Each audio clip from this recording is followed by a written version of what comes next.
हमारे चैनल से जुड़ने के लिए YouTube पर कादरी चैनल 11 को सब्सक्राइब करें। आज अल्लाह की इबादत से हम दूर हो गए, नमाजें हम नहीं पढ़ते। अब रमजान शरीफ आ रहे हैं, रोजों का हाल देखना आप।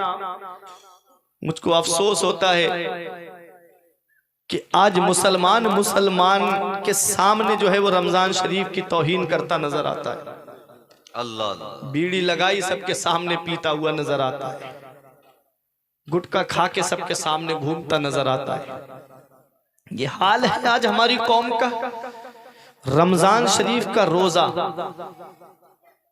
बिला उज़्र शरई अगर कोई जानबूझ के छोड़ दे तो उसके बदले में एक रोजा छोड़ दे तो उसके बदले में पूरी जिंदगी रोजे रखे तब भी उसे एक रोजे के सवाब को नहीं पहुंच सकता। आदमी कहता है मैं काम पे जाता हूं, पूरे दिन मेहनत करना पड़ती है इसलिए मैं रोजा नहीं रखता। ये उज़्र नहीं है। मैंने आज तक किसी काम करने वाले को रोजा रख के मरते हुए नहीं देखा। जिंदाबाद, हक है, बेशक बेशक। जो ये कहे कि मैंने रोजा रख लिया था और मैं काम करने गया तो मेरी मौत हो गई, मैंने नहीं देखा अभी तक।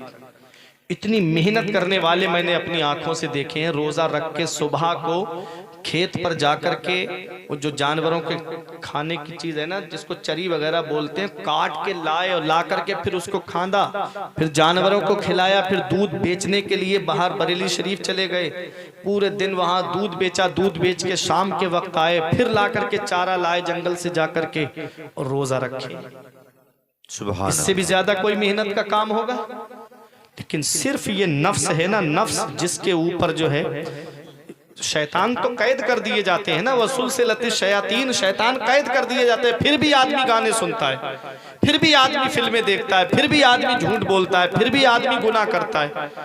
अब कोई ये कहेगा कि जब शैतान कैद कर दिए गए तो फिर आदमी झूठ क्यों बोल रहा है? शैतान अगर बुलवाता है तो शैतान से बड़ा दुश्मन उसका नफ्स है जो उसके साथ रहता है। बेशक बेशक, नफ्स अम्मारा, नहंदो शेरो नर मारा तो क्या मारा, बड़े मूजी को मारा, नफ्से अम्मारा को गर मारा।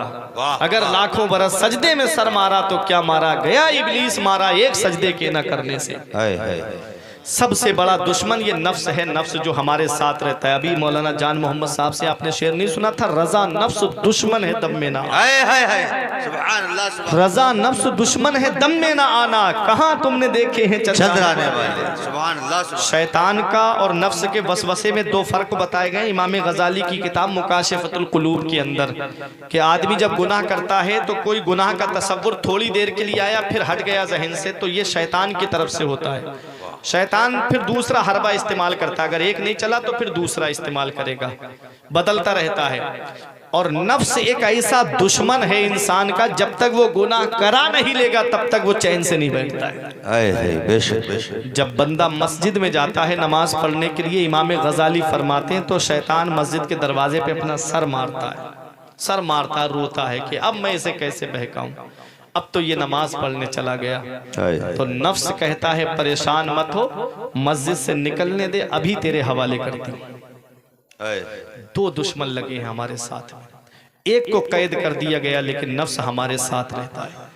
यही वजह है कि रमज़ान में रोज़े रख कर के भी आदमी झूठ बोलता है, रमज़ान में रोज़े रख कर के भी गीबत करता है, बुराई करता है। ये नफ्स है, नफ्स, इस पे कंट्रोल करना है। और इसका कंट्रोल कैसे होगा? फजर की नमाज पढ़ो, कुरान की तिलावत करने के लिए बैठ जाओ,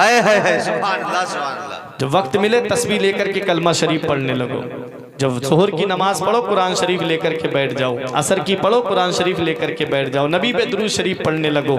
चौराहों पे मत बैठो, बैठोगे तो एक दूसरे की बुराई करना शुरू कर दोगे। अपनी आखिरत को सवारो। रमज़ान शरीफ का महीना जिसमें रहमत के दरवाजे खोल दिए जाते हैं, बरकत के दरवाजे खोल दिए जाते हैं, जिसमें जन्नत के दरवाजे खोल दिए जाते हैं, वह गुल्लिक़त अबवाब जहन्नम, और जहन्नम के दरवाजे बंद कर दिए जाते हैं। तो ऐसा बरकत वाला महीना तुमने देखा नहीं, ऐसा बरकत बरकत वाला महीना, इसमें अल्लाह इम्तिहान लेता है अपने बंदों का कि 12 महीने में 11 महीने तुमने मेरी नेमतों को खाया, क्या उन नेमतों को एक महीने के लिए दिन में सिर्फ मेरे लिए छोड़ सकते हो कि नहीं छोड़ सकते हो? लेकिन हम उसमें भी फेल हो गए। और रोजा डॉक्टरी एतबार से भी आप अगर देखेंगे, डॉक्टरों से पूछेंगे तो तिब्बी एतबार से भी रोजे का बहुत बड़ा फायदा है। फायदा ये है कि इस गाड़ी की सर्विस ना कराओ और बिना सर्विस के आप चलाते रहो, तो बताओ ये गाड़ी एक दिन खराब होगी कि नहीं होगी? यही वजह है कि पूरी साल हम खाते रहते हैं ना, तो हमारा लीवर जो है ना, जो खाना हजम करने की चीज है, वो डैमेज हो जाता है, वो कमजोर हो जाता है। तो डॉक्टर कहते हैं कि दिन में 5-6 घंटे के लिए कम से कम अपने मुंह को बंद रखो ताकि वो लीवर जो है वो तरोताजा हो जाए। अल्लाह ताला ने कितना एहसान फरमाया हमारे ऊपर कि हमारे लिए रमज़ान शरीफ के रोज़े फ़र्ज कर दिए।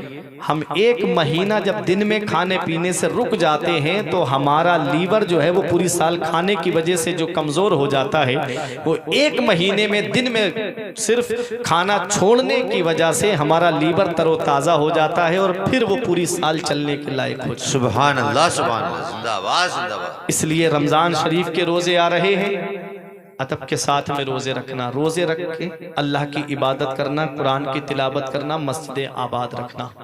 और रमज़ान के बाद मस्जिदों को भूल मत जाना, मस्जिदों की पुकार भी सुनना। मस्जिदें कहती हैं कि ऐ रमज़ान शरीफ में मुझे आबाद करने वालों, 11 महीने और मुझको आबाद रखना, भूल मत जाना। वुज़ू खाने आवाज़ देते हैं कि 11 महीने भी हमको आबाद रखना। मस्जिद की सफ़े आवाज़ देती हैं कि 11 महीने हमको आबाद रखना। तो अपने आमाल की इस्लाह करो, अपने आमाल की इस्लाह करो। दुनिया में हम आए हैं, चंद दिन के लिए आए हैं। अपने आमाल की इस्लाह करो, घरों में कुरान की तिलावत करो, अपनी औलाद को कुरान पढ़ना सिखाओ। अगर वो कुरान पढ़े हुए नहीं है तो मदरसा भेजो, कुरान की तिलावत सिखाओ उनको। अगर कुरान नहीं पढ़ाया अपनी औलाद को तो इमाम गजाली फरमाते हैं, ये औलाद क़यामत में अपने बाप को खींच के लाएगी रब की बारगाह में, कहेगी मौला मेरा बाप नंगा रखता, भूखा रखता, ये गवारा था, इसने मुझे कुरान पढ़ना नहीं सिखाया, जिसकी वजह से आज मैं हलाल हराम जायज़ नाजायज़ में फ़र्क ना कर सका, जहन्नम में जा रहा हूं। अकेला नहीं जाऊंगा, अपने बाप को अपने साथ में लेके जाऊंगा। मूतू कबला अन तमूतू, मरने से पहले मरने की तैयारी कर लो। अपने बच्चों को या तो आलिम बना के जाओ या हाफिज बना करके जाओ, क्योंकि मैंने वो दौर भी देखा है कि बाप चारपाई पे बैठा रहता है और बेटा बैठा रहता है मोबाइल में लगा रहेगा, बाप से बात करना तक पसंद नहीं करता। मैंने वो भी लोग देखे हैं। तो बताओ, जिस बेटे को आज दुनिया में तुमसे बात करने के लिए फुर्सत नहीं है, वो क्या कब्र पे तुम्हारी जाके कुरान पढ़ेगा? वो क्या कब्र पे जाकर के ईसाले सवाब करेगा? वो क्या तुम्हारे लिए कुरान की तिलावत करेगा? इसीलिए इल्मी साहब ने फरमाया, पढ़ के तू कुरान को अब जमा कर ले खुद सवाब, कब्र पर फिर कौन आए फातिहा के वास्ते। काम वो कर ले प्यारे जिसके 22 कब्र में बागे रिजवा से खुले खिड़की हवा के वास्ते। काम दोज़ख के किए जन्नत का है उम्मीदवार, कसरे जन्नत तो बना है पारसा के वास्ते। सुभान अल्लाह, सुभान अल्लाह, जिंदाबाद जिंदाबाद जिंदाबाद। तो अच्छे आमाल करो। मैंने हदीस पढ़ी, आका फरमाते हैं इज़न नास, कुछ लोग होंगे अजहरुल इल्म व ज़य्युल अमल, इल्म जाहिर करेंगे, अमल ज़ाय हो चुका होगा। व तहाब्बु बिल अलसिन व तबागदु बिल कुलूब, और जुबान से मोहब्बत करेंगे और दिलों में बुग़्ज़ भरा हुआ होगा। अल्लाह अल्लाह अल्लाह।